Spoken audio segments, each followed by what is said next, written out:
Assalamualaikum warahmatullahi wabarakatuh. Perkenalkan, nama saya Levina Delia Maharani dengan FIPM 21312012,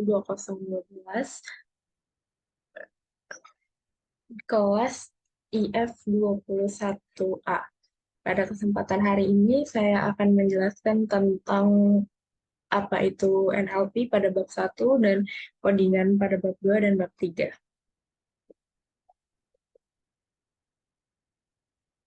Jadi, yang pertama ada definisi dari NLP sendiri. Natural Language Processing atau NLP is an interdisciplinary area of research aimed at making machines understand and process human language. And NLP-based applications are everywhere, and changes are that you already interact with an NLP-enabled application regularly. Example, Alexa, Google Translate, chatbots, and so on. Yang berarti definisi dari pemrosesan bahasa alami. Yang pertama, pemrosesan bahasa alami atau PBA adalah bidang penelitian interdisipliner yang ditujukan untuk membuat mesin memahami dan memproses bahasa manusia. Aplikasi berbasis NLP ada di mana-mana dan kemungkinan besar kalian sudah berinteraksi dengan aplikasi berkemampuan PBA secara teratur, seperti Alexa, Google Translate, chatbots, dan lain sebagainya. Lalu di sini ada programming language versus natural language. Programming language, there are designed for instruction, computers, and specifying algorithm. Number 2, have strict syntax and semantics. Number 3, are meant for machines to understand and execute. And natural language. Number 1, these are languages spoken and written by humans for communication. Number 2, are often more flexible and might include ambiguity, idioms, metaphor, and cultural nuances. Number 3, are used for human communication. Yang berarti pembeda antara bahasa program dengan bahasa natural. Bahasa pemrogramming itu dirancang untuk menginstruksikan komputer dan menentukan algoritma, lalu memiliki sintaks dan semantik yang ketat. Yang ketiga, dimaksudkan agar mesin dapat memahami dan mengeksekusi. Lalu untuk bahasa natural sendiri, ini merupakan bahasa yang digunakan dan ditulis oleh manusia untuk komunikasi. Lalu seringkali lebih fleksibel dan mungkin termasuk ambiguitas, idiom, metafora, dan nuansa budaya. Lalu yang ketiga, digunakan untuk komunikasi manusia.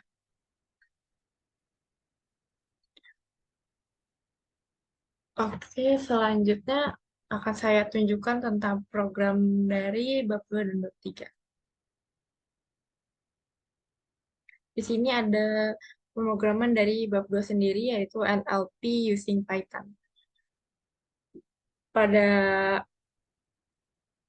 codingan program pertama itu ada import pandas SPD, di mana kita memasukkan atau menginput import pandas SPD agar kita dapat menggunakan pandas dan memprogram dengan cara yang lebih mudah. Seperti yang bisa dilihat di sini, data sama dengan pd.read_csv, di mana kita meminta program untuk membaca di mana data yang kita simpan berada. Lalu ada selanjutnya di sini kita menginstal salah satu tools dari NLP sendiri yang menggunakan Python. Itu ada sklearn. Seperti yang bisa kalian lihat sendiri, kita memakai ini, menginstal, lalu mengimport form factorizer yang akan menghasilkan matriks 112, seperti yang bisa kalian lihat pada di layar. Lalu selanjutnya ada import nltk.download, di mana kita memasukkan atau menginput NLTK agar kita dapat mengaktifkan fungsi NLTK yang akan kita pakai di program selanjutnya. Lalu setelah kita import NLTK tadi, kita bisa menginstal NLTK. Maka dia akan menghasilkan kata-kata seperti yang di program di atas, di mana di teks ini, who would have thought that computer programs would be analyzing human sentiments, maka dia akan menghasilkan hasil seperti yang diminta, tetapi dengan versi satu per kata satu. Lalu selanjutnya ada fungsi NLTK stop words. Ini akan menghasilkan data dari yang seperti yang bisa kalian lihat seperti di layar. Lalu selanjutnya ada program dari word for word in tokens if word not in stop words. Maka akan menghasilkan hasil yang sudah saya blok. Lalu selanjutnya ada from nltk.stem import wordnet lemmatizer atau nltk.wordnet. Di sini kita mendownload package wordnet, lalu dia akan ketika dijalankan akan menghasilkan teks who would have thought that computer programs would be analyzing human sentiments. Sama seperti yang di atas tadi, dia akan menghasilkan satu kata satu. Lalu selanjutnya ada post tag dari program selanjutnya. Maka ketika dijalankan, dia akan mendownload package dari average perception tagger dan unzipping taggers. Lalu akan menghasilkan kata-kata seperti yang sudah saya blok di layar. Lalu selanjutnya ada NLTK post tag juga. Di sini ada teks dan token, yaitu teksnya Usain Bolt is the fast runner in the world. Seperti yang bisa kalian lihat, maka akan memunculkan yang ada di layar. Lalu selanjutnya ada NLTK download text sets. Seperti yang bisa kalian lihat, memunculkan.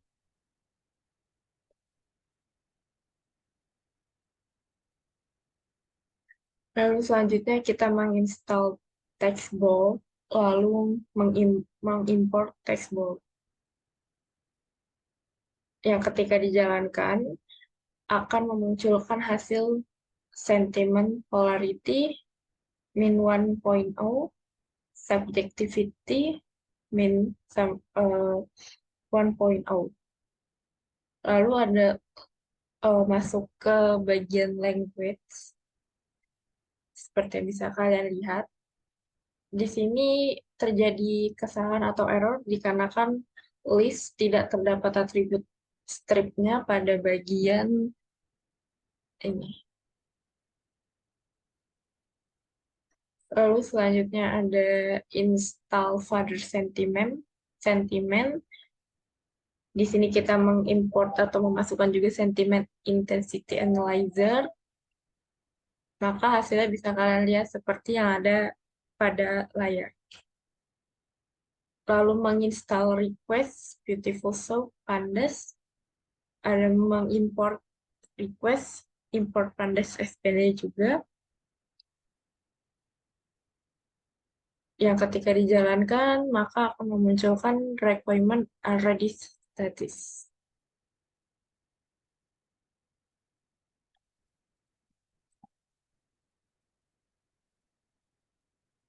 Baik, selanjutnya ke bab 3, di mana bab 3 sendiri membangun kosakata pemrosesan bahasa alami. Pertama ada tokenisasi. Tokenisasi sendiri dapat dianggap sebagai teknik segmentasi di mana kalian semua dapat mencoba untuk memecah potongan teks yang lebih besar menjadi potongan bermakna yang lebih kecil. Token sendiri secara umum terdiri dari kata-kata dan angka. tetapi mereka dapat diperluas untuk menyertakan tanda baca, simbol, dan kadang-kadang emotikon yang bisa dimengerti. Pada eh, pada coding pertama ada sentence sama dengan langit selalu indah ya. Sentence the split. Maka dia akan memunculkan setiap setiap satu kata dari kalimat yang sudah kalian masukkan di program awalnya. Lalu ada masalah dengan tokenisasi, di mana metode split dapat melakukannya tidak sering tahu bagaimana menghadapi situasi yang mengandung apostrof. Sama yang seperti di atas, maka dia akan memunculkan kata-kata yang sudah diminta dalam program. Lalu ya selanjutnya ada berbasis ekspresi reguler, di mana seperti yang bisa kalian lihat, jika di sini menghasilkan hasil secara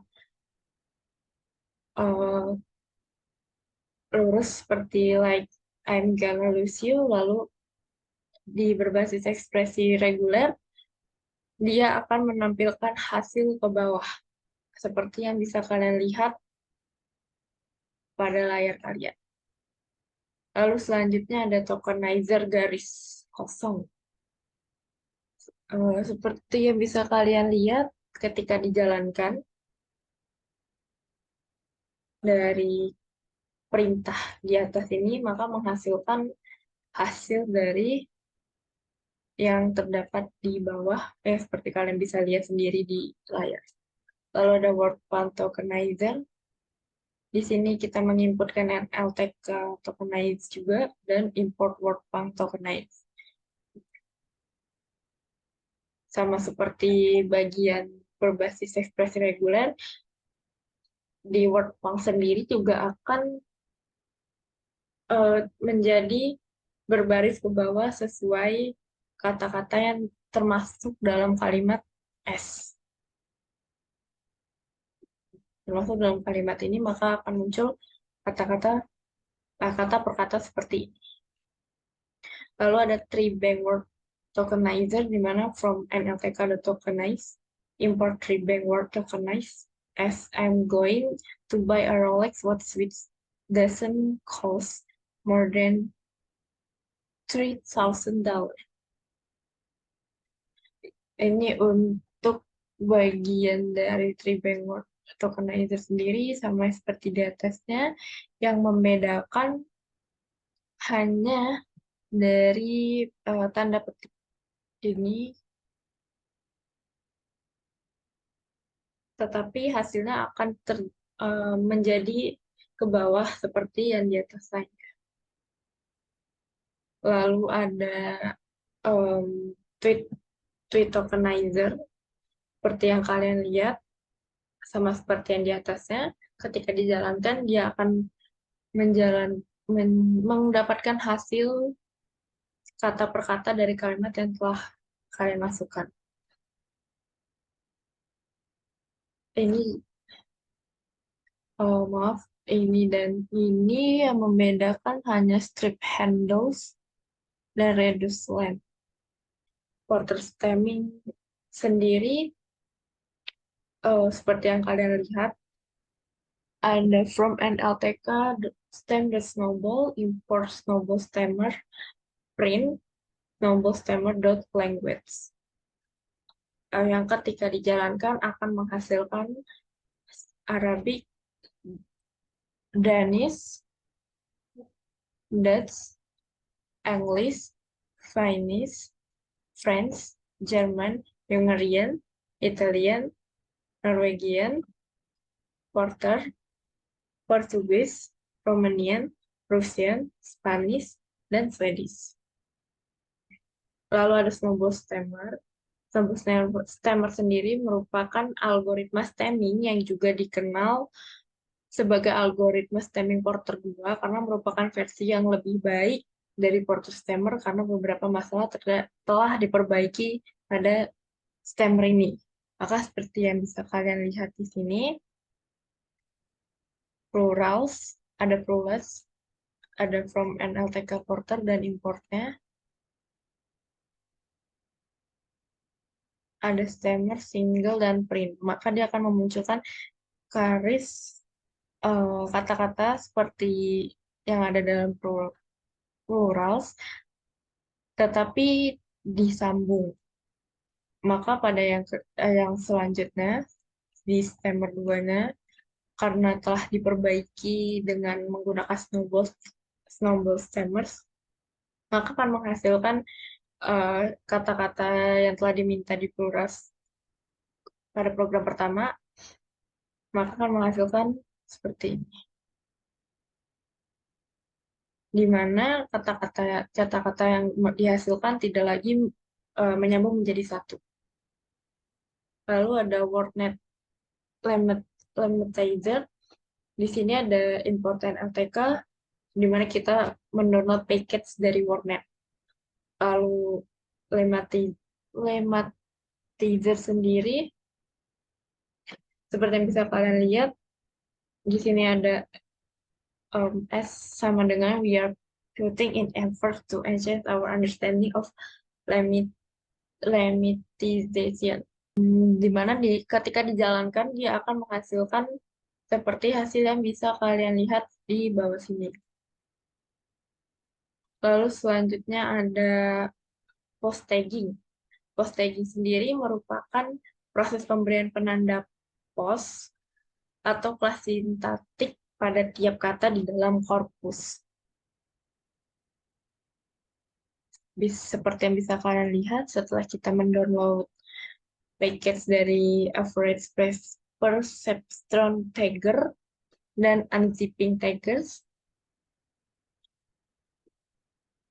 dia memberikan penanda pada tiap-tiap katanya di dalam korpus.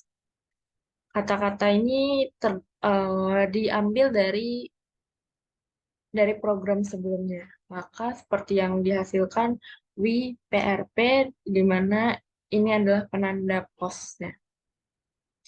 Oke, selanjutnya ada Spacy Lemmatizer. Yang pertama bisa menginstal Spacy-nya terlebih dahulu, lalu kemudian bisa import Spacy. Kalau terdapat NLP, kata-katanya akan kita samakan dengan program sebelumnya.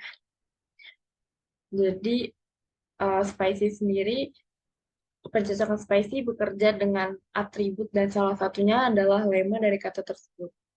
Kalian dapat menemukan informasi lebih lanjut tentang pencocokan dan cara menggunakannya di video ini. Lalu, lemmatisasi sendiri adalah proses mengubah suatu kata menjadi bentuk kanoniknya, yaitu bentuk kata yang kalian temukan di kamus. Misalnya, lemma suatu kata kerja akan menjadi bentuk infinity-nya I was menjadi I be. Nah, seperti contoh di sini, setelah kita memasukkan we are putting in efforts to enhance our understanding of lemmatization, maka dia akan menjadi we be put in effort to enhance our understanding of lemmatization. Jadi di sini gunanya spacey lemmatizer ada di sini, yaitu mengubah suatu kata kerja menjadi bentuk infinity-nya. Lalu ada stop words, sama seperti yang di atas tadi. Setelah kita menginput NLTK dan download stop words, lalu unzipping korpus, maka akan menghasilkan hasil seperti yang ada terdapat di bawah sini. Yang hasilnya bisa kalian lihat pada layar. Lalu selanjutnya masuk ke case loading, di mana yang bisa kalian lihat programnya ada S sama dengan we are putting in efforts to enhance our understanding of lemmatization. S sama dengan S lower print.s.